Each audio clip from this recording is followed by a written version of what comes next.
Welcome to Design Domination, where you'll gain confidence, clarity, and a competitive edge in a crowded marketplace so you can dominate your competition. Hi, and thanks for tuning in. I'm Colleen Grotzer, and in this episode of Design Domination, I'm sharing 5 tips for creating accessible PDFs efficiently. Now, if you're new to creating accessible PDFs, or if you don't have an efficient process for creating accessible PDFs, then you might face certain challenges in the process. Well, I've been creating accessible PDFs from InDesign since 2016, and I've worked on simple, mostly text documents. I've worked on short, graphic-heavy documents, long, complex publications with hundreds of pages, hundreds of tables even, and images, and infographics created in InDesign. So I've run into all kinds of scenarios, and I've looked for better ways to do certain things, to save time, and also to make for a better client experience as well. So I'm going to give you 5 tips to create accessible PDFs efficiently. And you can apply most of these tips to any accessible document process, whether that's Word, PowerPoint, or so forth. But one of my tips is going to be specific to InDesign. Now, the first tip is set expectations about your accessibility process. So I like to always advise the client of my accessibility workflow, right? I do certain things throughout the process at certain times, and I only want them to approve certain things at specific stages, and that's for efficiency. But this also sets expectations. So for instance, I let them know that I'm going to provide what I call as a visual proof for them to review. And I just want them to look at the visual part, right? And that's whether I'm doing the design work or remediating an existing file that they provide to me. So I tell them to just check that everything is included, everything looks as it should, right? And I also, of course, check it myself before I send it to them. And I let them know that certain things like alt text and hyperlinks and tags, those things can easily be changed later if they need to be changed. But the design, the colors, and any text edits, they cannot be made later on, right? Without going back to InDesign or the original file, so that's why it's important for the visual look to get approved. Now, I also tell them that some of the accessibility work will not be done until they approve the final PDF proof. And that's when I will do the final PDF work, such as scoping tables. Now, I say this to them because I've had a few somewhat accessibility savvy clients come back with a report from the Acrobat Checker telling me that, there's this error, that tables need to be scoped, or this or that. And I'm like, well, yeah, but that's not getting done right now.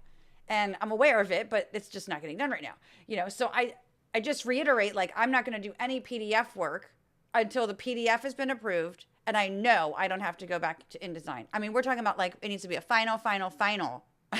So I know it's good. If the client has any edits, we have to go back to InDesign and do them and then re-export. And, we don't want to spend time scoping tables or doing, a few other things in the PDF, like fix-ups and stuff, until we know we're working in the final approved PDF. I also don't want them to waste time reviewing, that level of detail when we're not even at that stage yet. So setting expectations is important. Now, the next tip has to do with a design proof. And that's if you're creating the document from scratch rather than remediating an existing one. And that is, you should always do accessibility checks of your design, the visual design, before sending a proof to a client or a coworker to review. And that's because you don't want whoever's going to review it to see the design looking one way, and then you go and perform your visual accessibility checks later on and potentially end up changing colors or even the whole design in order to make it accessible.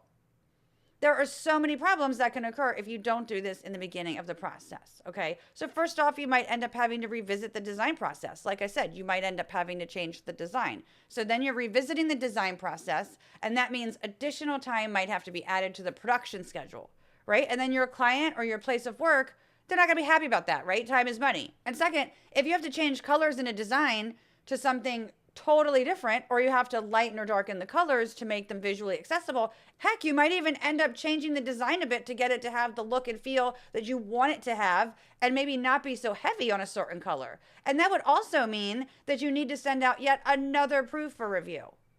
But you also don't want your client or your coworker or boss to fall in love with the look of something that you cannot deliver on, right? Because it wasn't visually accessible to begin with. It also isn't a good look for you as the designer, right? Because they might wonder, well, why didn't you do this to begin with, right? Before you sent it to me. So don't let that happen to you.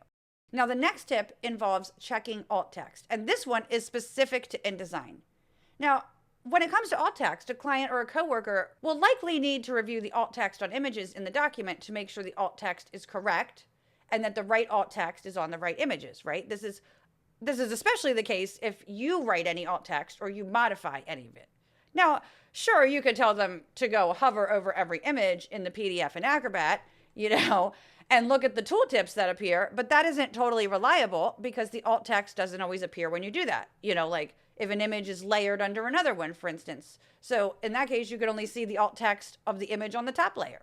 You could also tell them to go into the tags tree in Acrobat and then right-click every figure tag to check the alt text.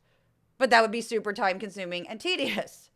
And not only that, it doesn't allow an easy way for them to give you any edits that might be needed to the alt text. So this tip may just blow your mind. I've got a super easy method for you and for them. And that's an InDesign script created by my friend Dax Castro. It's called the Alt Text Extractor. Now, there is a free trial version that you can try out before you buy, but trust me, you will want to buy this. It saves so much time and has so many benefits.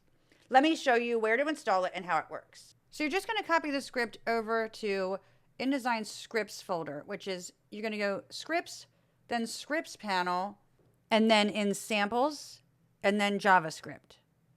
Okay, now back in InDesign, let's verify with this one particular image that there is no alt text on it.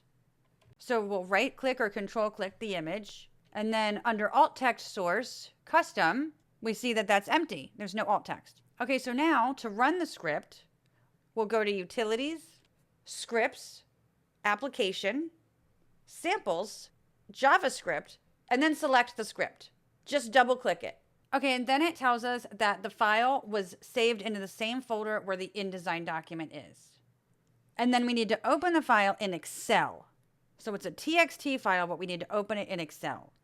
So in Excel, the first column shows the image file name. The second column is the alt text or lack thereof if it's blank. And the third column is the page number that the image is found on. It not only saves time in getting the alt text all together in one place. I mean, can you imagine how long it would take you to copy and paste alt text from a long document with tons of images? Ugh. But the other thing is that InDesign doesn't spell check alt text. So exporting it like this gives you an easy way to do that. You can also use this script when you have alt text that needs to be translated. I just used it in a document for this very purpose. I just created another column for that language in the spreadsheet that gets exported. Now, the other side of this is, well, what if you or the client makes edits to the alt text in the spreadsheet? Well, will you have to copy and paste the modified alt text in every image again in InDesign? Not if you use the companion script, the alt text automator script. Then you won't need to do that. So if you make edits to the spreadsheet and you don't add another column or move things around, and you only edit the alt text, then you can use that script to re-import that alt text into InDesign in one fell swoop. Before you use the automator script, you want to either remove alt text where you don't want it on a particular image, or you need to add alt text to an image next to its file name, in the spreadsheet where you want to put it. So you can just modify it all right there and then just save it. After you're done making modifications to the alt text in the TXT file and you've saved it, then you want to go back to InDesign, go back to your scripts, and this time select the alt text automator. Just double click it, choose the TXT file that came as a result of running the extractor script, and voila.